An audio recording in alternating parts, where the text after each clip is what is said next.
Bonjour à tous et bienvenue pour un nouveau live France DevOps.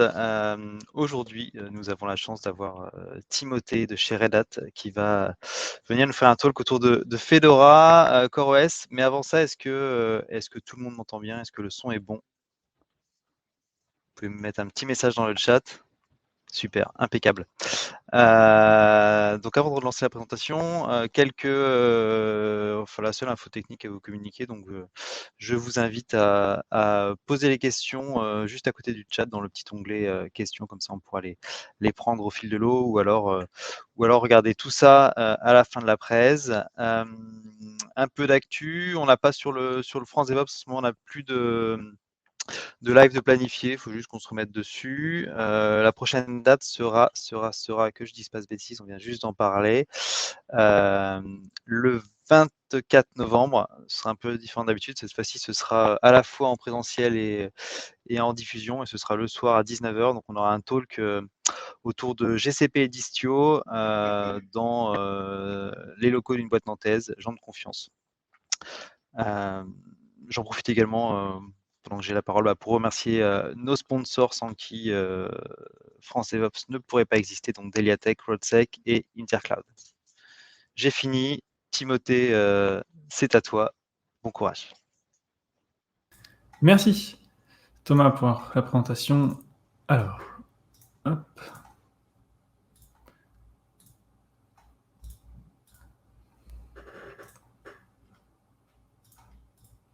C'est parti. Du coup, bonjour à tous. Aujourd'hui, on va parler de Fedora CoreOS. Et en fait, on va essayer de répondre à une question que vous avez peut-être, enfin qu'on a souvent en fait quand on se lance dans un projet, dans le cycle de vie d'un projet. À un moment, on va se demander où est-ce qu'on veut héberger nos applications en fait. Où est-ce qu'on va les faire tourner? Et on a besoin de ça, souvent à la fois pour le développement, la pré-prod, la production. On se demande où on va les faire tourner, sur quel système, dans quel environnement, à quel endroit, dans quel cloud. L'idée derrière tout ça, c'est que bon, maintenant on est ici, on est à France DevOps, donc normalement les conteneurs c'est quelque chose qu'on connaît, c'est quelque chose dont on a l'habitude, et la plupart du temps on fait pour simplifier un peu la gestion de vie de nos applications, on les package dans les conteneurs. Et on va dire, ok, on a ces applications, on les a dans les conteneurs, maintenant, où est-ce qu'on les fait tourner? Et suivant en fait les projets qu'on va avoir, suivant les clients qu'on va avoir, on va avoir différentes contraintes. Par exemple, on ne va pas forcément vouloir toujours se lier à un seul fournisseur de cloud. Donc, par exemple, on pourrait dire, ok, je veux que mon application, elle fonctionne sur plusieurs clouds, ou qu'elle fonctionne aussi sur mon client, donc dans son data center, qui n'est pas forcément connecté à Internet, par exemple. Après, on a des conteneurs, mais avoir un conteneur, ça ne veut pas forcément dire qu'on va utiliser une technologie encore pour gérer ces conteneurs en particulier. Donc, est-ce que vous utilisez Docker seul, par exemple, ou Podman, ou alors est-ce que vous avez fait déjà le changement vers un orchestrateur de conteneurs, donc ça peut être par exemple Nomad, ou est-ce que déjà vous avez utilisé Kubernetes, ou vous avez qu'un environnement OpenShift, par exemple, dans lequel vous déployez l'ensemble de vos conteneurs. Et on va voir donc qu'avec Fedora CoreOS, en fait, on peut répondre un peu à tous ces besoins et qu'on est capable de faire ça et qu'au final, c'est une bonne solution pour faire tourner nos conteneurs. Alors, qu'est-ce qu'on va voir aujourd'hui? D'abord, je fais une petite présentation. Donc, globalement, qu'est-ce que c'est Fedora CoreOS? Qu'est-ce qu'on peut faire avec Fedora CoreOS? Comment ça marche? Et après, on verra, oui, ok, un système c'est bien, c'est sympa, mais du coup, qu'est-ce qui fait que Fedora CoreOS c'est vraiment pratique pour faire tourner des conteneurs. Ensuite, on verra trois exemples principaux. Le premier, donc avec un seul nœud, un seul système qui est tout ça indépendant. Un deuxième avec Nomad, donc qui est un système d'orchestration de conteneurs. Et un dernier avec Kubernetes qui est un peu plus gros et qui a un peu plus de fonctionnalités. Alors, qu'est-ce que Fedora CoreOS? Premièrement, Fedora CoreOS, donc, c'est un système d'exploitation. C'est une distribution Linux, en fait. C'est une version, une variante de Fedora. On dit que c'est une édition émergente de Fedora. C'est un peu des termes un peu pompeux pour dire qu'on est une variante de Fedora. Et on est le regroupement, en fait, de deux communautés qui existaient auparavant. La première, c'était la communauté autour de Container Linux, qui s'appelait avant CoreOS, qui était donc le système qui était développé par l'entreprise CoreOS. Et par le groupement de la communauté Atomic Host, qui faisait partie du projet Project Atomic. Ce qui s'est passé, en fait, c'est qu'on a essayé de regrouper en fait ces deux communautés et ces deux systèmes pour récupérer en fait les éléments les plus intéressants des deux pour en faire Fedora CoreOS. Les éléments principaux qui ont été importés de conteneurs Linux, c'est toute la philosophie autour du système, comment est-ce qu'il va être géré, comment il va être mis à jour, et ainsi de suite. Et la méthode de provisionnement. Donc, comment est-ce qu'on va déployer nos systèmes, comment est-ce qu'on va s'assurer qu'ils sont configurés, qu'on peut y accéder et qu'on peut déployer des applications dessus. Le dernier point essentiel qui a été importé de conteneurs Linux, c'est tout l'aspect cloud native, donc toute la connaissance en fait et toutes les adaptations qui ont été faites pour rendre ce système vraiment en fait efficace lorsqu'on va déployer sur des plateformes virtualisées, dans des clouds ou même en fait sur du bare metal, mais qu'on va gérer de façon en fait à l'échelle. Donc quand on dit cloud native, généralement c'est qu'on va gérer en fait le fait qu'on va pouvoir gérer beaucoup de machines, beaucoup de nœuds, potentiellement beaucoup de systèmes, et que le fait d'en perdre un, ça va pas être quelque chose de critique et qu'on va pouvoir les reprovisionner. Les éléments importants qui ont été apportés d'Atomic Host, c'est le fait qu'on est basé sur Fedora, donc on utilise Fedora comme la distribution Linux Fedora comme source, comme base pour créer Fedora CoreOS. Le système qui a été importé, le système de mise à jour qui a été aussi importé d'Atomic Host. Et enfin, toute la sécurité qui est apportée par SE Linux, notamment pour isoler du coup nos conteneurs, qui est quand même quelque chose d'important si on veut faire un système qui est centré sur l'utilisation de conteneurs et on veut bien être sûr qu'ils soient bien isolés les uns des autres, parce que du coup c'est le cœur de tout l'intérêt de ce système. Alors, du coup, qu'est-ce que ça donne, ce regroupement de deux communautés, de deux philosophies qui au départ étaient quand même distinctes, c'est faire du coup en Fedora CoreOS, et qu'est-ce qu'on obtient? Alors, du coup, la philosophie même du coup derrière Fedora CoreOS, l'idée, c'est le premier point, c'est qu'on par défaut sur Fedora CoreOS, les mises à jour sont automatiques. Alors, ça peut paraître assez bizarre, mais au final, on va dire inhabituel, puisqu'on est souvent habitué à devoir faire manuellement les mises à jour des systèmes, ainsi de suite, les prévoir. Et bien, par défaut, en fait, sur Fedora CoreOS, on a décidé, dans la suite de ce qui était fait avec Container Linux, de garder les mises à jour automatiques. C'est-à-dire qu'au final, par défaut, il n'y a pas d'intervention nécessaire de l'administrateur pour garder le système à jour. Au final, le système va se mettre à jour tout seul, redémarrer et continuer à fonctionner. Le deuxième point important, c'est qu'en fait, le provisionnement du système, donc la configuration initiale du système, est automatisée. Donc, l'idée, c'est qu'en fait, on va avoir l'ensemble de nos machines, l'ensemble de nos nœuds, nos systèmes que l'on va installer, qui vont partir en fait à peu près d'un même point, puisqu'au final, l'image du système, c'est la même pour tout le monde, et on va les configurer au premier démarrage avec un programme qu'on appelle Ignition. Donc ça ressemble quelque chose qui ressemble un peu à Cloud Init, mais on va voir un petit peu les différences un peu par la suite. Tous ces deux premiers éléments, en fait, ça va nous permettre d'obtenir le troisième point, au final, qui est l'objectif qu'on cherche souvent à atteindre lorsqu'on va avoir un développement qui est résistant, qui est résilient. Ça nous permet aussi de créer une infrastructure qu'on dit immuable, donc en anglais immutable infrastructure, souvent le terme utilisé, qui est difficilement, pas forcément traduisible complètement en français, et où l'idée, c'est qu'on va pouvoir complètement automatiser notre déploiement et notre configuration des systèmes, donc notre déploiement de notre infrastructure, de tous nos systèmes. On a plusieurs options après pour changer en fait, on va dire, cette configuration de système. Donc soit en fait complètement partir jusqu'au bout du concept de l'infrastructure immuable et dire du coup si on veut faire la moindre modification, on peut mettre à jour les configurations et reprovisionner les systèmes, ou alors utiliser un autre gestionnaire de configuration ou quelque chose comme ça. Donc voilà, c'est là un des troisième piliers, on va dire, fondamental dans cette philosophie. Tout ça, en fait, c'est rendu possible, donc notamment les mises à jour automatiques et le concept d'infrastructure immuable, parce que il y a le choix qui a été pris, c'était de dire, ok, en fait, on va avoir un système qui est tout petit, qui contient en fait que les applications essentielles, et tout le reste va fonctionner dans des conteneurs. Et l'objectif de tout ça, c'est de rendre au final les mises à jour du système fiables pour qu'on puisse garder cette propriété d'avoir un système qui se met à jour automatiquement.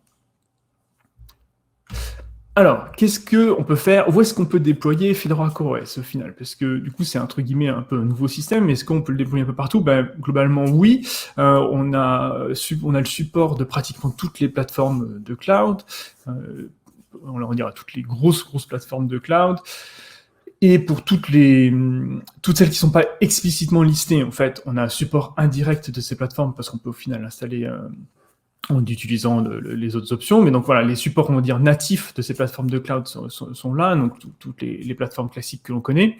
Et on peut aussi lancer directement des machines virtuelles, donc Fedora CoreOS sur AWS et GCP. C'est ce qu'on fera tout à l'heure en démonstration. Si on n'a pas un support entre guillemets natif, on peut toujours installer Fedora CoreOS comme on l'installerait classiquement en fait sur une machine en bare metal. Donc on a les ISO, les bouts en PXE, ce genre de fonctionnement et les images disques prêtes directement qu'on peut utiliser. Niveau architecture, on supporte maintenant donc x86 64 qui est l'architecture classique qu'on retrouve partout et maintenant l'architecture Arch64 qui est l'architecture ARM 64 bits. Qui est disponible principalement sur AWS, si je ne me trompe pas, pour l'instant, et peut-être sur quelques autres clouds. Alors du coup, qu'est-ce qui fait que Fedora CoreOS c'est super intéressant pour gérer et déployer des conteneurs au-dessus et faire tourner nos applications en fait en dev, en prod ou sur les laptops des développeurs, ce genre de choses. Et ben au final, Fedora CoreOS c'est juste le minimum, juste le nécessaire pour faire tourner des conteneurs. Donc c'est pas s'embarrasser en fait avec un système qui contient plein de choses qu'on va devoir configurer, qu'on va devoir réduire, minimaliser. Non, en fait, Fedora CoreOS c'est juste ce qu'il faut, juste ce qui est nécessaire, pas plus, pas moins, pour faire tourner correctement des conteneurs. L'idée, c'est qu'on est basé sur Fedora. En fait, on est construit à partir donc, des paquets RPM de Fedora. Donc, avec tout ça, ça veut dire qu'on a un support du matériel à jour, puisqu'on a un noyau Linux qui est relativement récent, qui est mis à jour régulièrement, l'ensemble des nouvelles fonctionnalités qui arrivent dans Fedora, et les bénéfices qui vont avec. Dans le système, on a uniquement les services essentiels qui sont installés, donc vous n'allez pas avoir besoin de passer votre temps à désactiver tout ce qui n'est pas nécessaire en fait dans un système qui n'est pas spécifiquement conçu pour faire tourner des conteneurs. Et vous avez essentiellement les outils d'administration Linux classiques, les outils d'administration système classiques pour créer des utilisateurs, chercher dans les fichiers, enfin ce genre de choses. Voilà.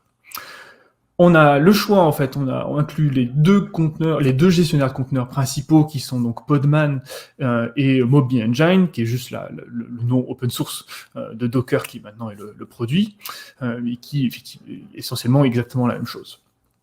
Donc il n'y a pas en fait d'interpréteur, on n'a pas de Python, on n'a pas de Perl, on n'a pas d'autres langages de programmation, de Ruby ou d'autres interpréteurs, on a juste Bash, juste pour avoir un shell au final, parce qu'on peut quand même s'y connecter en SSH, mais l'idée c'est que tout va être géré ou déployé d'une autre façon, et on va pas écrire directement nos programmes, on va tout faire tourner dans des conteneurs.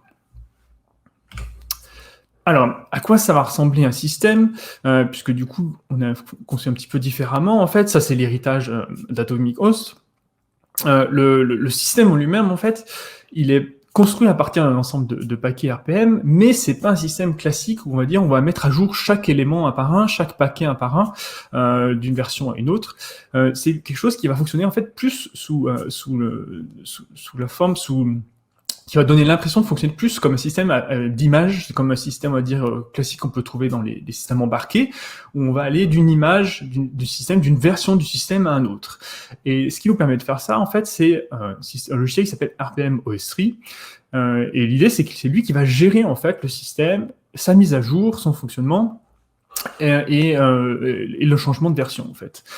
Donc, ce qui se passe, c'est que RPM OS3, en fait, c'est un mécanisme qui est à la fois capable de comprendre, en fait, des paquets RPM et de comprendre aussi le principe qu'on fait tourner des images du système, une version spécifique. En gros, l'idée, c'est que c'est un petit peu comme si on avait Git pour notre système d'exploitation, c'est-à-dire que vous avez une version de votre système et vous allez check out la version suivante de votre système.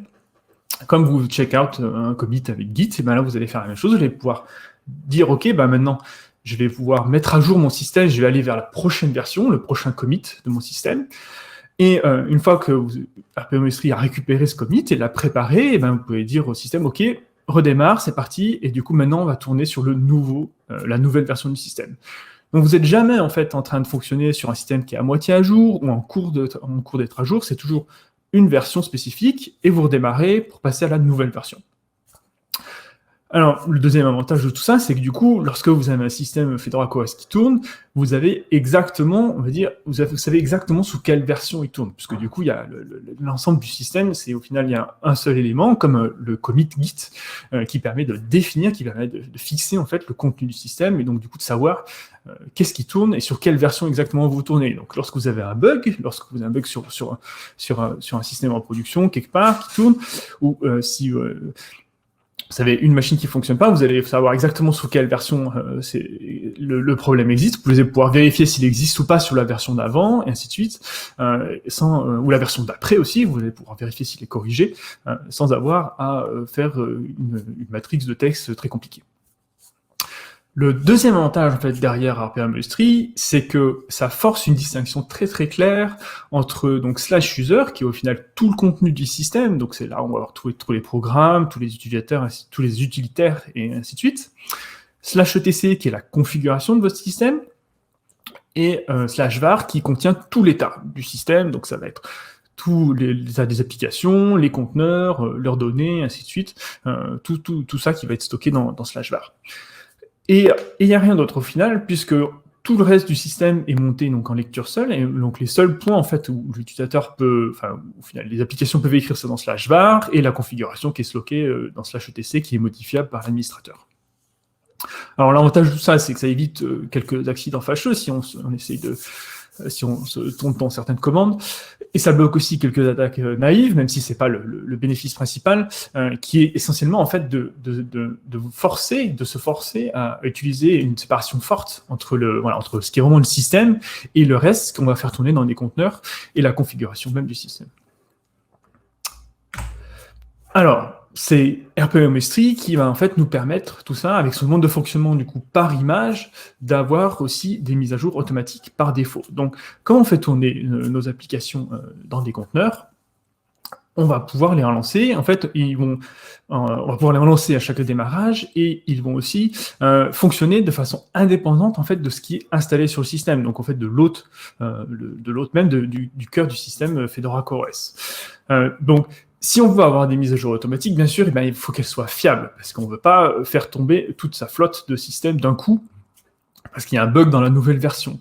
Donc en fait, comment est-ce qu'au final, Fedora CoreOS, l'équipe s'assure que les mises à jour sont fiables? Et bien en fait, on a un grand panel de tests qu'on fait tourner systématiquement pour chaque changement sur Fedora CoreOS. Donc, un changement, c'est pas uniquement les changements qu'on va faire dans la configuration ou dans le choix des paquets, mais ça va être aussi les nouvelles versions des paquets. C'est-à-dire que lorsqu'il y a une nouvelle version de logiciel qui arrive dans Fedora, et ben on va aussi faire passer tout ça dans la CI pour vérifier que tous nos tests fonctionnent et que du coup le système en lui-même est toujours fonctionnel et qu'il n'y a pas de bug majeur. Donc chaque changement passe l'intégralité des tests de CI donc pendant le développement et aussi bien sûr pendant les releases. Mais bien sûr, ça c'est jamais vraiment suffisant parce que les tests, on sait bien qu'on n'a pas une couverture complète. Donc en fait, ce qui se passe, c'est ce qui a été mis en place, c'est qu'on a plusieurs flux de mise à jour. C'est-à-dire que vous allez pouvoir à l'avance vérifier que vos systèmes, dans votre environnement, avec votre configuration, vos applications, fonctionnent dans les nouvelles versions de Fedora CoreOS. Alors, on va voir ça exactement comment ça fonctionne juste après. Et avant, en fait, au niveau de ce déploiement-là, en fait, un autre point important, c'est que on s'assure que les mises à jour ne sont pas déployées intégralement, systématiquement pour tout le monde en même temps. C'est-à-dire que ça serait aussi catastrophique parce que s'il y a un problème, par exemple, s'il y a une erreur ou s'il y a un bug dans la nouvelle version, en fait, le déploiement des nouvelles versions est réalisé de façon progressive. C'est-à-dire que les systèmes, soit aléatoirement, soit au choix de l'administrateur, peuvent dire « Ok, moi je veux recevoir les mises à jour tout de suite » ou alors « Je veux recevoir les mises à jour plutôt vers la fin ». Et du coup, on va déployer progressivement, en fait, sur l'ensemble des systèmes Fedora CoreOS, les mises à jour. Les systèmes vont se mettre à jour progressivement et on va pouvoir arrêter ce déploiement si on trouve un bug majeur qui n'a pas été attrapé par les tests en CI. Dans tous les cas, le point important, c'est que s'il y a le moins de soucis en fait sur Fedora CoreOS, il est toujours possible de revenir très très facilement à la version précédente avec une seule commande. Donc vous pouvez utiliser rpm-ostree rollback, et l'idée c'est que vous démarrez votre système, il se met à jour, il y a un problème. Ok, vous revenez, vous tapez rpm-ostree rollback, vous redémarrez votre système, il est revenu à la version précédente, et votre application fonctionne, et du coup, vous avez le temps d'investiguer le problème sur votre pré-prod, sur votre environnement de test, ou ainsi de suite, pour trouver pourquoi la nouvelle version pose problème, en fait. Alors, et vous n'avez pas du tout ce problème de dire, ok, je vais devoir tout reprovisionner, ou tout relancer, ou tout recréer. Non. Vous êtes juste revenu en arrière pour la dernière mise à jour, vous ne perdez pas tout, et vous continuez de fonctionner. Alors, j'ai parlé juste avant, effectivement, on a 3 canaux principaux, 3 flux de mise à jour, qui permettent en fait de voir venir les nouvelles évolutions dans Fedora CoreOS avant qu'elles arrivent dans la version stable, dans la version qu'on souhaite faire tourner en production. Et l'idée, le premier, le plus en avant en fait des canaux de mise à jour, c'est celui qu'on appelle Next. Où l'idée, c'est que dans ce canal de mise à jour-là, on va intégrer donc les nouvelles versions de Fedora. Donc là, par exemple, très récemment, on a eu la sortie de Fedora 35, qui est donc la nouvelle version de Fedora qui est toute fraîche, et qui est actuellement, du coup, dans Next. Donc ça veut dire que là, si vous récupérez la version de Fedora CoreOS du canal Next, vous allez avoir une version de Fedora CoreOS basée sur Fedora 35. Donc voilà, les nouvelles versions de Fedora, les nouvelles fonctionnalités un petit peu expérimentales qu'on ajoute, qui sont encore fraîches, on les ajoute dans le canal Next. Une fois qu'on les a laissés un petit moment dans Next, qu'on a donné le temps en fait aux utilisateurs de vérifier que ça fonctionne, que les fonctionnalités fonctionnent, qu'il n'y a pas de bug majeur, on va à un moment décider, de dire, c'est parti, c'est prêt. Là, typiquement, Fedora 35 donc maintenant est sorti.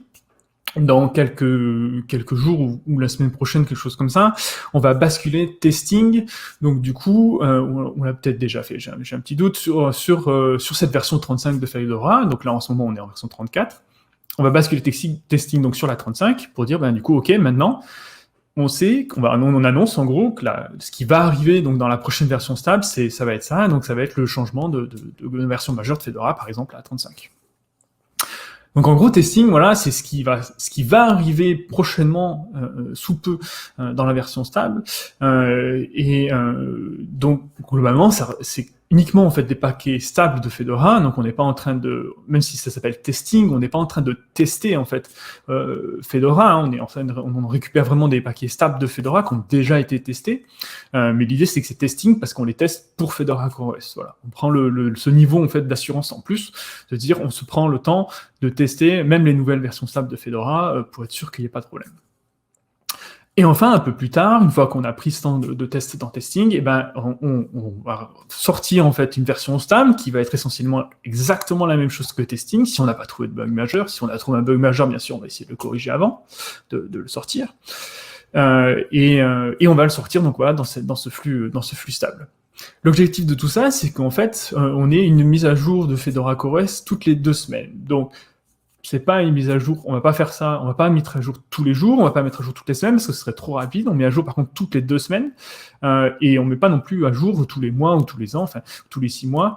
On s'assure qu'on a un cycle en fait qui est raisonnable, qui est tenable pour à la fois les administrateurs et pour le développement, et que du coup le fait d'avoir des releases fréquentes, des nouvelles versions fréquemment, ça limite aussi les changements entre chaque version, et donc ça permet de s'assurer qu'on peut toujours tester et revenir en arrière sans que ce soit très compliqué. Donc voilà, une nouvelle version publiée toutes les 2 semaines, avec l'idée bien sûr c'est qu'on essaie de trouver le maximum de bugs dans Next et dans Testing avant que ça arrive dans Stable. Alors, un autre point important à Fedora CoreOS, c'est qu'on a automatisé au maximum le provisionnement du système. Donc, ce qui est possible de faire, en fait, l'idée derrière Fedora CoreOS, c'est qu'on va utiliser Ignition donc, pour automatiser le provisionnement du système, et tout ça au premier démarrage. Alors, ça permet de centraliser la configuration du système, donc on a tout en fait dans une seule fichier de configuration qu'on va donner à notre système lorsqu'on le démarre la première fois. Et ça permet aussi de reprovisionner ou de provisionner de nouveaux nœuds très facilement. C'est-à-dire que si on a un système qui est tombé, qui est en erreur, on a perdu le disque, par exemple, ou on a une machine qui est tombée en rade, on va pouvoir reprovisionner un nouveau nœud sans problème et assez facilement, puisque du coup, on a toujours cette configuration qui est là. Derrière ça, en fait, on utilise le fait qu'au final, tous les systèmes Fedora CoreOS, ils partent à peu près du même point de départ. L'image, c'est la même pour toutes les plateformes. On utilise la même configuration. On peut utiliser la même configuration partout. On n'est pas obligé, mais on peut utiliser la même configuration partout. Au lieu d'avoir, par exemple, à utiliser Kickstart en bare metal, ou alors, si vous utilisez Packer, par exemple, pour générer des images cloud, ou CloudInit pour configurer des images cloud. Ici, pas besoin, vous pouvez utiliser une configuration Ignition et vous allez pouvoir faire la même chose sur toutes les plateformes. Et ça permet de faire pas mal de choses. Alors, en fait, qu'est-ce qu'on peut faire avec Ignition en lui-même? La configuration Ignition, en fait, au final, c'est quelque chose d'assez simple. C'est un document JSON déclaratif qui est fourni lorsqu'on parle principalement des clouds par le mécanisme d'user data. Donc, si vous avez déjà utilisé CloudInit, ça devrait peut-être vous parler. Vous donnez un document JSON, un fichier qui va être passé en fait au nouveau système que vous allez déployer et qui va être utilisé pour la configuration. L'avantage d'Ignition par rapport à CloudInit, par exemple, c'est que cette configuration, elle est appliquée une seule fois sur le système au premier démarrage et en fait pendant l'étape de l'initramfs. Donc avant vraiment en fait que le système ait démarré. Et donc, du coup, on va pouvoir faire plein de choses. On va pouvoir écrire des fichiers partout, on va pouvoir les mettre comme on veut, on va pouvoir créer des unités systemd, on va pouvoir créer des utilisateurs, des groupes, partitionner les disques, changer complètement le layout de notre système, mettre en place du RAID, mettre en place du LUKS. On a vraiment une flexibilité très très large sur ce qu'on veut faire sur le système, qui est pas forcément en fait là lorsqu'on a classiquement les modes de fonctionnement cloud, où en fait on est parfois un peu restreint par le partitionnement, par exemple, ce genre de choses. Ici, en fait, on peut vraiment faire ce qu'on veut, autant sur les clouds que sur du bare metal, il n'y a pas de restriction. Un point important, c'est qu'avec Ignition, si le provisionnement du système échoue, et bien au final, le démarrage du système lui-même échoue. C'est-à-dire qu'on ne va pas se retrouver avec des systèmes qui sont à moitié configurés ou à moitié mis en place, et donc du coup, qu'il va falloir débugger ou comprendre comment ça marche pas. En fait, c'est soit ça marche pas. Et du coup, on est sûr de l'état en fait de notre système. On est sûr que si ça a démarré, c'est que tout est là et que la configuration intégrale a été appliquée et qu'on n'est pas en fait à moitié. Au final, la configuration Ignition elle-même, c'est du JSON, c'est un format qui est pas forcément pratique à manipuler, donc en fait, ça c'est quelque chose qui est plutôt fait pour les machines. Donc c'est ce qu'on va donner au final à la machine. Nous, en tant qu'humains, on va écrire plutôt des configurations butane. Donc l'idée, c'est qu'en fait, butane, c'est un transpilateur, c'est un espèce de compilateur qui passe d'une source à une autre, en fait, qui va passer en fait d'un format qui est plus lisible pour les humains, qui est en fait en YAML, et qui va convertir donc une configuration butane en configuration Ignition. Ce format, en fait, donc voilà, c'est du YAML. Alors, YAML, on en voit partout maintenant, du coup, c'est quelque chose d'assez classique. C'est un peu plus facile à manipuler, c'est un peu plus facile à écrire, un peu moins pénible. Et ça utilise au final pratiquement la même syntaxe, les champs sont pratiquement les mêmes. Et l'avantage qu'il y a derrière, c'est qu'en fait, il y en a un petit, on appelle du sucre syntaxique, c'est-à-dire qu'on va en fait rajouter des raccourcis qui permettent de simplifier la vie. Et au lieu d'avoir écrit des longs blocs de config, on va pouvoir écrire juste un petit bout de YAML et ça va être converti en fait par Butane en quelque chose de plus long en configuration Ignition. L'avantage aussi de Butane derrière, c'est qu'il va permettre de valider notre config, c'est-à-dire qu'il va pouvoir détecter les erreurs courantes en fait qu'on va écrire dans la config, vérifier que si la syntaxe est propre, que la syntaxe est juste et qu'on n'a pas de gros problèmes, avant de générer une configuration Ignition. Alors, Butane, c'est pas non plus un outil magique, ça va pas être capable de vérifier si votre configuration, au final, je sais pas moi, de votre serveur, si votre unité systemd est valide complètement, ou si elle est bien ordonnée, par exemple dans le démarrage, il n'en est pas capable, mais ça permet de détecter les erreurs courantes et les bugs faciles à éviter. Alors, ça c'est les principaux blocs qui constituent Fedora CoreOS, donc qui permettent la mise à jour automatique du système, de faire tourner des conteneurs avec Podman et Docker, et de provisionner automatiquement des systèmes facilement, à échelle, et de façon reproductible. Et du coup, pour mettre tout ça un peu en pratique, et parce que pour l'instant c'était quand même un petit peu abstrait, on va regarder 3 exemples d'utilisation en fait, qu'on peut rencontrer couramment de Fedora CoreOS. Le premier, j'appelle ça déploiement sur un seul nœud, c'est dans le sens qu'on va utiliser Fedora CoreOS de façon indépendante, on va déployer un nœud Fedora CoreOS et on va faire tourner des applications dessus tout seul. Et après on va regarder comment on peut faire ça en fait, mais dire ok maintenant c'est bien un seul nœud, mais je vais avoir souvent plus que ça, je vais avoir plusieurs machines et je vais voir qu'elles discutent entre elles. Donc, j'ai un autre exemple avec Nomad. Et après, on regardera un exemple avec Kubernetes. En fait, c'est avec OKD, qui est donc la version communautaire d'OpenShift, qui est une distribution Kubernetes. Alors, premier exemple, je vais vous partager les liens, ou alors peut-être... Frédéric Morgan, si vous pouvez partager le premier lien dans le chat, éventuellement. Le premier exemple, donc, c'est le déploiement d'un serveur Matrix. Donc, en fait, l'idée, c'est que là, on va déployer un serveur Matrix de façon automatique avec du Let's Encrypt sur un nœud Fedora CoreOS, sur un système Fedora CoreOS, et on va faire ça, en fait, de façon complètement automatisée à partir d'une configuration Ignition, d'une configuration butane qu'on va donner à Fedora CoreOS. Donc là, l'idée, c'est qu'en fait, on va déployer un ensemble de conteneurs qui, au final, vont fournir un service qui nous intéresse ici, qui est là, le serveur Matrix. Donc, on a un ensemble de conteneurs, là, c'est un petit schéma avec... l'ensemble de tout ce qui va être déployé. On a d'un côté à droite, on voit pas mon pointeur, donc je sais pas si je peux pointer. Non, je peux pas pointer, c'est pas grave. Sur la droite, vous voyez la partie en fait qui va répondre en HTTP. Pas S, du coup, en fait, pour Let's Encrypt, donc pour récupérer des certificats HTTPS. Et sur la gauche, en fait, vous allez avoir toute la partie qui va répondre en web pour faire, en fait, pour faire le serveur Matrix, une instance Matrix. Donc, à la fois, en fait, le chat web et le serveur Synapse, qui est le serveur qui fait tourner Matrix. Alors, j'ai pas expliqué ce que c'était Matrix, mais pour ceux qui connaissent pas, en gros, Matrix, c'est un petit peu le successeur d'IRC.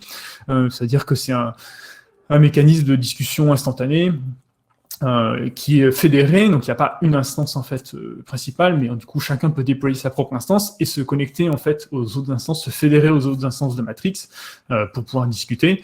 Voilà, donc il y a une bonne partie des projets open source qui sont progressivement en train de migrer d'IRC à Matrix. Voilà, du coup c'est un exemple, on va dire, qui est d'actualité. Donc là, ça vous permet de déployer votre propre serveur Matrix, en fait, sur un système assez rapidement, et on va faire ça en live, si le dieu des démos veut bien le faire avec moi. Alors, c'est parti. Faisons ça.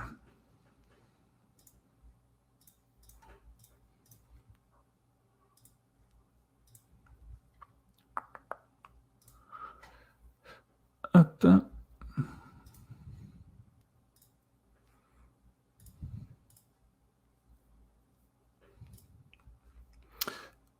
Hop là. Alors, je vais zoomer tout ça, ne vous inquiétez pas.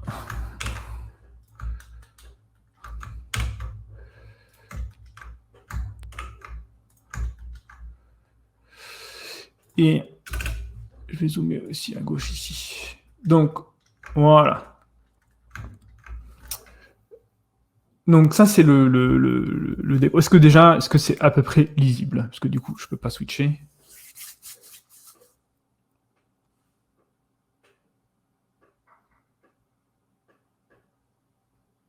J'entends rien. Est-ce que...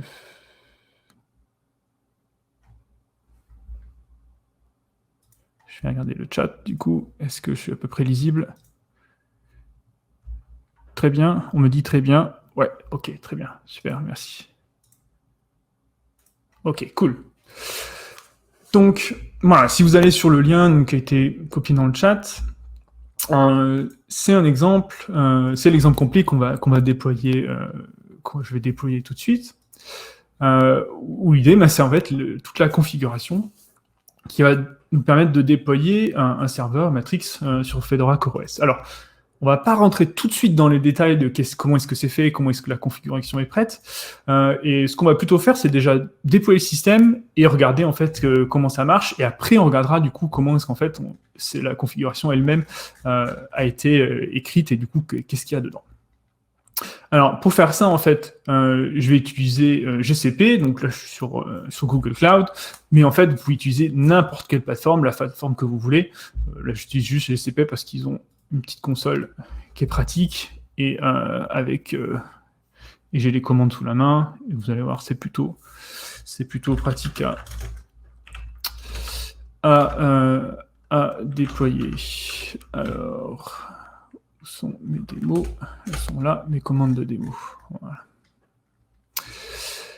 Donc, hop, ah oui, sauf que ça zoome pas. Si, est-ce que ça zoome ça? Je vais peut-être mettre ça de côté et zoomer là-dessus. Alors, hop là. Alors, du coup, en fait, là, j'ai un checkout de mon dépôt et j'ai généré ma config et j'obtiens en fait un fichier ignition. Donc, à partir de cette config ici, qui est un fichier en JSON avec la configuration et qui est à peu près illisible parce que du coup, en fait, là, j'ai l'intégralité de ma configuration, donc c'est un gros blob de données, c'est pas très lisible. Et c'est ça que je vais donner à manger à ma machine Fedora CoreOS pour qu'elle configure. Pour qu'elle se configure. Du coup, ce que je vais faire, c'est que donc je vais ici uploader mon petit fichier, hop, qui est ici. Donc ma configuration ignition, je vais l'uploader sur mon shell. Hop, elle est là. Et je vais démarrer une machine avec. Donc, comme on est sur Google Cloud, là, on a directement des machines qu'on peut démarrer. Donc, je vais lui dire, hop, je vais utiliser ça. Je vais vous expliquer tout de suite. Ah, c'est pourquoi il m'a pas copié ça avec des nouvelles lignes.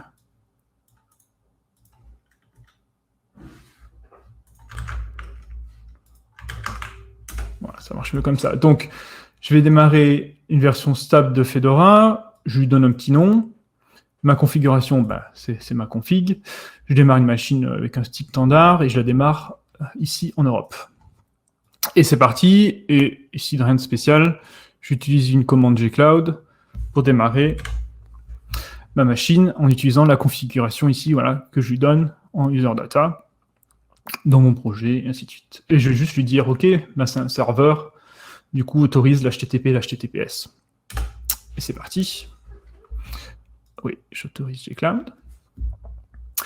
Et donc, comme je vous l'ai dit, on va faire du Let's Encrypt pour récupérer des certificats HTTPS. Donc, en fait, ce que j'ai fait en parallèle, c'est que j'ai un nom de domaine, et du coup, je vais associer le nom de domaine à l'adresse IP que je vais obtenir ici dans ma machine. Donc, je vais faire ça dès que j'ai obtenu l'adresse IP. Ça, c'est une étape que je vais faire manuellement ici pour vous montrer, mais qu'on pourrait automatiser avec, par exemple, Terraform. Donc là, à côté, je suis sur mon interface DNS de configuration chez OVH, où j'ai mon nom de domaine, et je vais modifier ma config. Hop, ici. Oui, ici, je sélectionne et ça ne marche plus. Hop là. Je vais changer mon IP. Et c'est parti.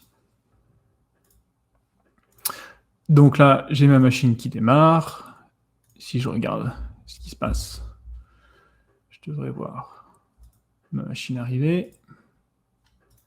C'est parti, elle est en train de démarrer. Donc, je vais m'y connecter en SSH.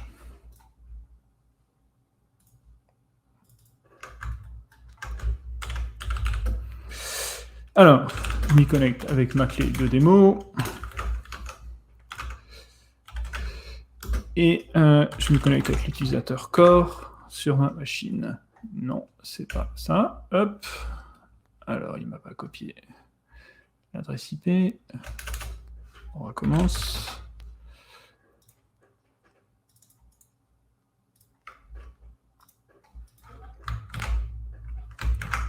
Allez, bah, aujourd'hui, il ne veut pas.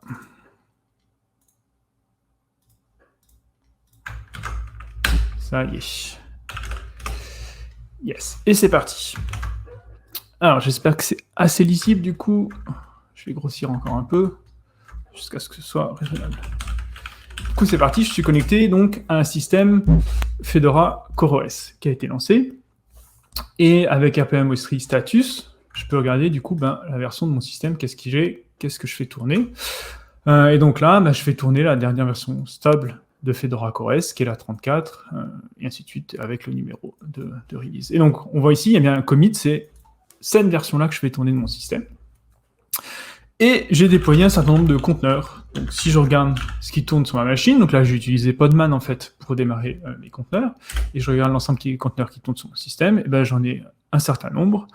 Donc, je vais avoir ici un serveur Nginx qui fait serveur HTTPS, la version, le même qui fait serveur... non, celui-là, c'est celui qui fait serveur HTTP. Là, j'ai mon serveur Synapse qui fait Matrix, ma base de données PostgreSQL, mon serveur Nginx qui, lui, fait de l'HTTPS, et un dernier conteneur Nginx qui fait tourner, en fait, l'application web Matrix. Donc là, tout semble démarrer. Donc ça me semble pas mal, et du coup si je regarde maintenant, si je me connecte sur chat.fcos.fr, hop, j'obtiens une interface Element, pour ceux qui connaissent, c'est le web chat de Matrix, sur lequel je peux me connecter et créer un compte. Donc si je crée un compte tuto, je mets un mot de passe bidon. Ouais, on sait que c'est un mot de passe bidon, mais c'est pas grave. Hop. Ah, il veut vraiment pas.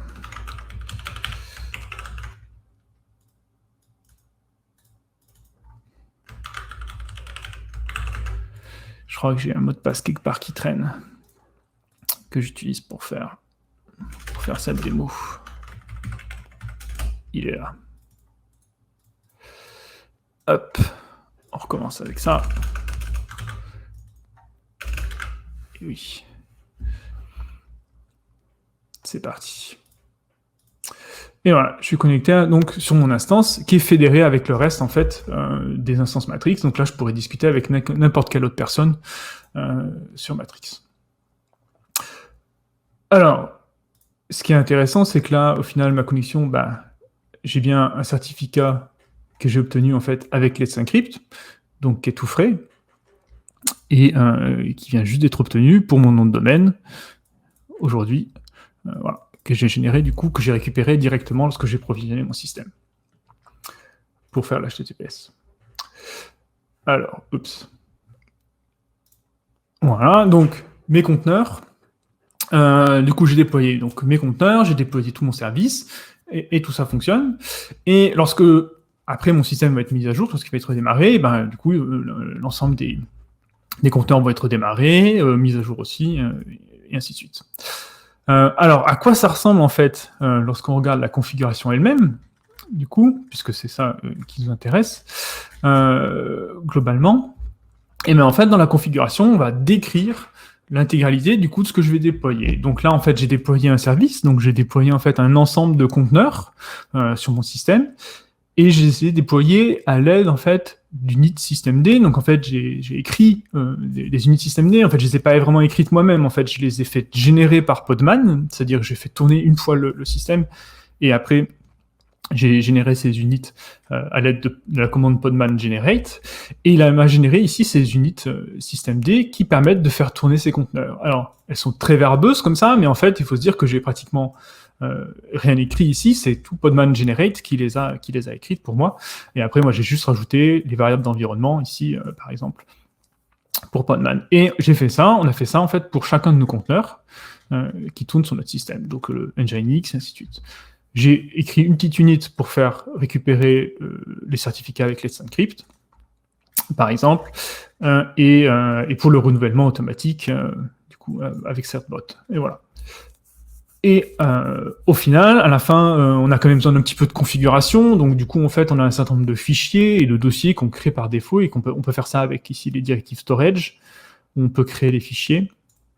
On peut donc stocker, là, ici, il y a les secrets, stocker créer des fichiers, des chemins et toute une arborescence en fait qui est générée ici en fait par la configuration. Avec tout ça, on a un petit mécanisme en fait de templating qui nous permet de générer les secrets et de les inclure dans la configuration. Voilà, quelque chose qui est un peu spécifique à cet exemple, mais qui n'est pas forcément important à voir en détail. Voilà pour le premier exemple. Et du coup, on va faire tout de suite la suite, qui est du coup l'exemple nomade. Donc là, hop, ça c'est notre premier exemple, qui donc Fedora déployer un serveur Matrix. Et en fait, on a déployé qu'un seul nœud, donc au final, entre guillemets, c'est un petit peu facile, puisque tout est sur un seul nœud. Maintenant, on va faire quelque chose d'un peu plus compliqué. On va déployer en fait 6 nœuds et on va les faire discuter entre eux. Du coup, c'est là que ça devient intéressant, parce qu'on va commencer à créer un système où on va pouvoir déployer facilement plein de nœuds. Et vous allez voir qu'en 5 minutes, on va déployer 6 nœuds. Et qui vont tous former un tout cohérent, du coup, en fait, un cluster nomade ici. Alors, qu'est-ce que ça donne ici? Donc, c'est le deuxième lien, si Morgan ou Frédéric veut bien le copier dans le chat, qui est ici, où c'est un autre set de configuration que j'ai écrit, qui permet facilement de déployer Nomad avec du TLS. Donc, c'est des certificats auto-signés qui sont, parce qu'on n'a pas ici de PKI, mais on pourrait éventuellement utiliser, alors je sais pas si on pourrait utiliser les encrypts ici, parce que c'est trop spécifique, mais ça permet d'obtenir exactement la même chose. Alors je vais faire la même chose, je vais déployer sur Google Cloud ici. Hop. Et on va le faire de la même façon. Alors, pareil ici, j'ai généré la configuration. Hop. Et on va déployer en 2 étapes. Le premier, on va déployer on va déployer un nœud de Bootstrap, donc notre premier nœud en fait de notre système. Donc notre premier serveur, hop là, j'ai la configuration, je l'importe et je vais déployer le nœud, je vais juste récupérer mes commandes, parce que ça n'a pas trop d'intérêt. Hop, ici, alors, donc ça c'est le type de nœud que je configure, rien de très particulier. Et je fais la même commande que tout à l'heure, je vais déployer un premier nœud. Et c'est parti. Une fois que ce premier nœud est démarré, en fait, je vais pouvoir changer dans ma configuration le nœud de Bootstrap, l'adresse IP de ce nœud. Donc c'est ce que je fais ici. Et ben aujourd'hui, il ne va pas me faire du copier-coller.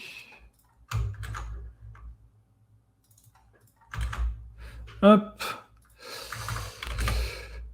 Et générer la configuration des autres nœuds. Hop là. Et c'est reparti. Et je vais uploader donc du coup maintenant toutes les autres configurations. Donc mes 2 autres serveurs et mes 3 autres clients. Alors pour ceux qui ne sont pas familiers avec Nomad, l'idée c'est que vous allez en fait déployer un cluster, vous allez avoir un certain nombre de serveurs qui vont gérer le cluster, et après autant d'agents que vous voulez qui vont faire tourner en fait au final vos conteneurs, vos applications, tout ce que vous voulez faire tourner sur votre cluster pour faire tourner vos applications. Et c'est ce que je vais faire ici. Donc en fait là, avec une petite boucle for, je vais pouvoir démarrer mes 2 serveurs suivants et après démarrer tous mes agents. Et donc, on va pouvoir tout de suite après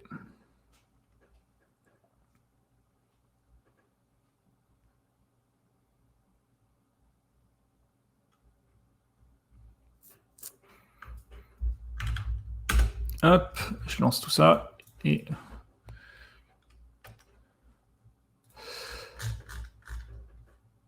une fois qu'on a je prépare la configuration du coup locale pour qu'on puisse s'y connecter. En fait, je n'ai même pas besoin de faire tout ça. Je vais me connecter directement en web pour vous montrer l'interface. Dès que j'ai récupéré l'IP de mon premier serveur qui est là.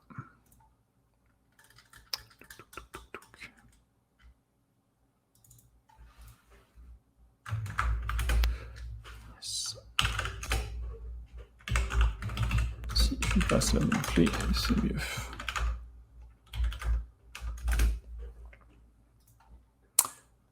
Hop là. Donc là, j'ai déployé en fait du Nomad avec du chiffrement mutuel en fait TLS. Donc du coup, je suis même obligé de donner en fait à Firefox les certificats qu'il lui faut pour s'y connecter. Donc en fait, je vais importer directement en fait mes clés ici pour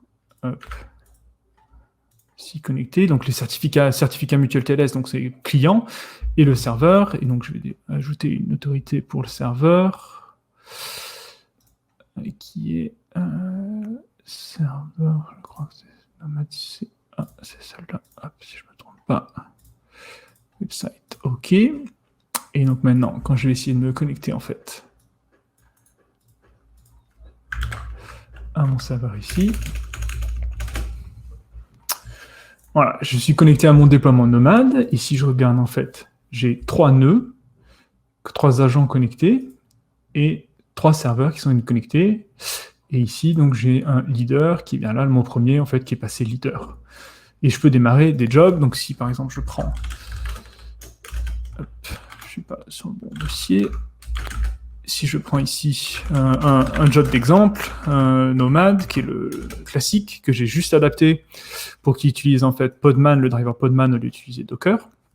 Je peux déployer ce job-là. La commande est là. Hop. Et du coup, ça va me déployer. Ah oui, du coup, mais je ne peux pas le déployer parce que je n'ai pas copié les variables.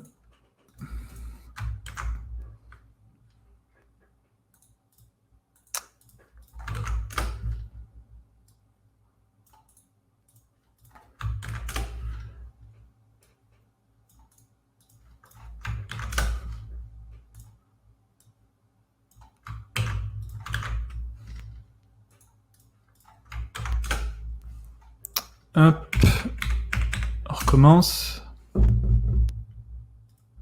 Qu'est-ce que j'ai oublié? Nomad s'insert.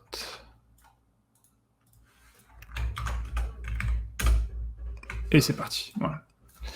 Et donc on va voir le job être déployé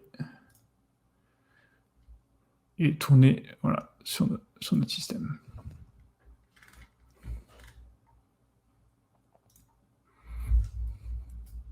Et c'est parti, j'en ai 3 et 3 déployés.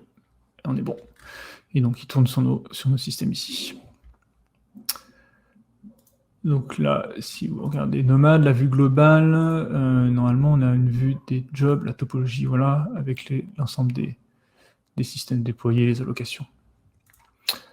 Voilà, ça c'est un exemple avec Nomad, et on peut faire en fait la même chose avec OKD Kubernetes. Donc OKD, c'est une distribution Kubernetes qui est basée sur OpenShift, donc c'est le même code qu'OpenShift en fait, mais qui utilise Fedora CoreOS. Donc c'est la version communautaire d'OpenShift. Et j'ai déployé ça pour vous en avance avec un. Et ben génial, ça n'a pas démarché, donc du coup j'en ai pas, donc je peux pas vous faire la démo. J'avais lancé le déploiement une instance en avance, mais elle a échoué, donc j'ai pas de démo, j'ai pas d'OKD propre pour vous montrer, mais au final c'est un déploiement Kubernetes. Alors OpenShift, en fait, il y a tout un certain nombre de OKD, il y a plein de services ajoutés autour, donc des choses pour faire lancer des builds, de l'automatisation, de la sécurité, du logging, du monitoring, voilà, qui sont intégrés dedans et qui, je vous laisserai voir. Ça se déploie assez bien sur un ensemble de cloud aussi, c'est assez pratique. C'est du coup quelque chose d'un peu plus gros, mais du coup il y a plus de fonctionnalités. Voilà, du coup, je termine là. Si vous êtes intéressé par Fedora CoreOS, si ça vous donne envie d'essayer, et ben voici un ensemble de liens que je peux. De toute façon, donc je vais vous partager. On va vous partager la présentation, le PDF avec tous les liens et tout ça tout de suite après. Et l'ensemble de liens ici pour aller voir la documentation qui est en partie traduite en français. Je l'ai pas encore complètement traduite en français, mais c'est en cours. Vous pouvez poser des questions. Il y a un espace de discussion, il y a des mailing lists pour suivre l'état, il y a des channels de discussion IRC Matrix qui sont communs, c'est le même channel, vous pouvez y accéder des deux. Il y a un tutoriel aussi qui permet de prendre en main progressivement les configurations butane, et Twitter si vous voulez nous suivre sur les réseaux classiques.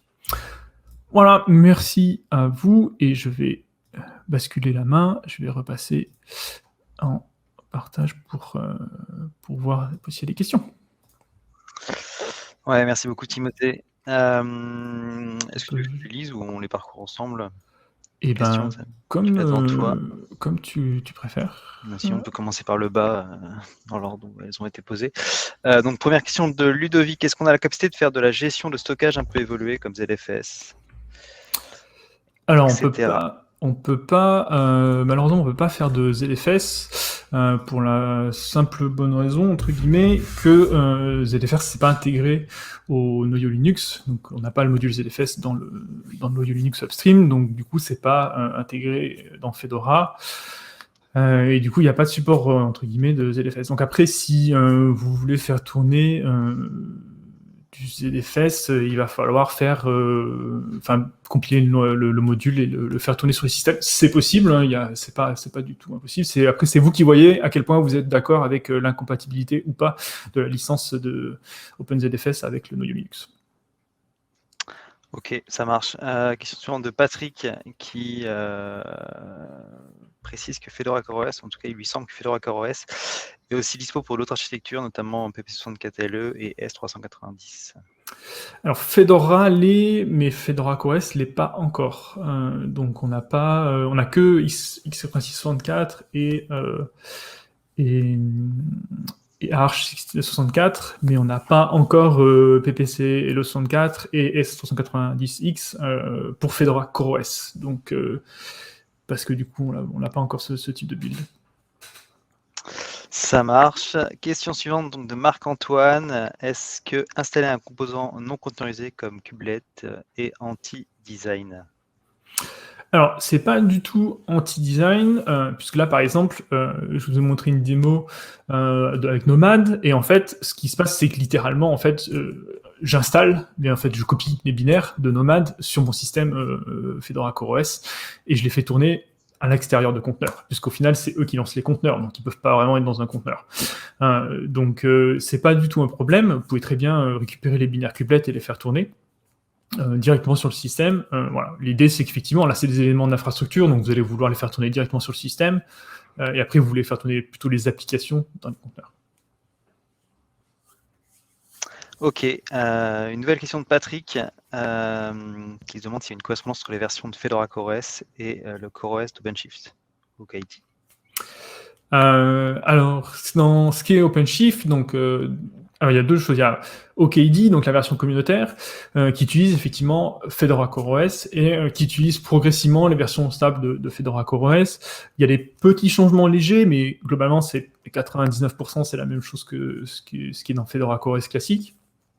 Vous pouvez, ce qui se passe en fait avec OKD, c'est que la version de Fedora CoreOS, elle est liée à la version du cluster. Donc vous mettez à jour le système intégralement en même temps que vous mettez à jour le cluster. Donc c'est un fonctionnement un petit peu différent au niveau des mises à jour, mais c'est toujours la même idée d'avoir quelque chose de cohérent. Alors que du coup, si après on regarde OpenShift, du coup le produit Red Hat, qui est du coup pas la version communautaire, là on n'utilise pas Fedora CoreOS, on utilise Red Hat CoreOS, parce que du coup c'est le produit supporté avec le support long terme et ainsi de suite. Ok, et dernière question de Sylvain, qui se demande s'il s'agit d'une stack prod ready ou bien plus adaptée aux environnements de développement. Ça, c'est entre guillemets, c'est une question toujours compliquée. Entre guillemets, qu'est-ce qui est prod ready? Alors après, c'est un peu à vous de voir. J'ai envie de dire, pour moi, c'est ready. Après, bon, je suis pas très entre guillemets subjectif puisque je travaille dessus tous les jours. Donc voilà. Mais clairement, enfin, moi, je fais tourner mes serveurs perso dessus. Donc pour moi, c'est ready. Et il y a énormément de déploiements de OKD, donc qui tournent avec des Fedora CoreOS un peu partout, dans des universités, dans différents endroits. Donc clairement, on est prod ready. Ça tourne déjà en prod, ça c'est sûr. Voilà. Après, à voir avec vous, voilà, le niveau de stabilité que vous voulez avoir et ce que vous cherchez.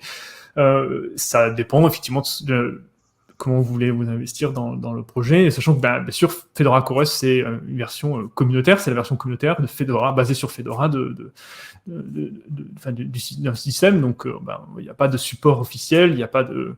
Voilà, enfin, entre guillemets, après vous payez qui vous voulez pour vous aider à mettre en place. Mais clairement, on est très sérieux au niveau de la stabilité. On est très sérieux avec voilà tout le mécanisme on a de mise à jour, le mécanisme de flux, le mécanisme de test et ainsi de suite. Et on est extrêmement réactif en cas de problème. Donc il y a vraiment, pour moi, on est prod ready. Ok, ça marche. Pas d'autres questions. A priori, on n'a pas eu de nouvelles pendant tes réponses. Du coup, on est tout bon. Merci beaucoup, Timothée, et on peut se quitter maintenant. À très bientôt. Encore merci. Merci Bon beaucoup. après-midi. Merci à tous. Au revoir à tous.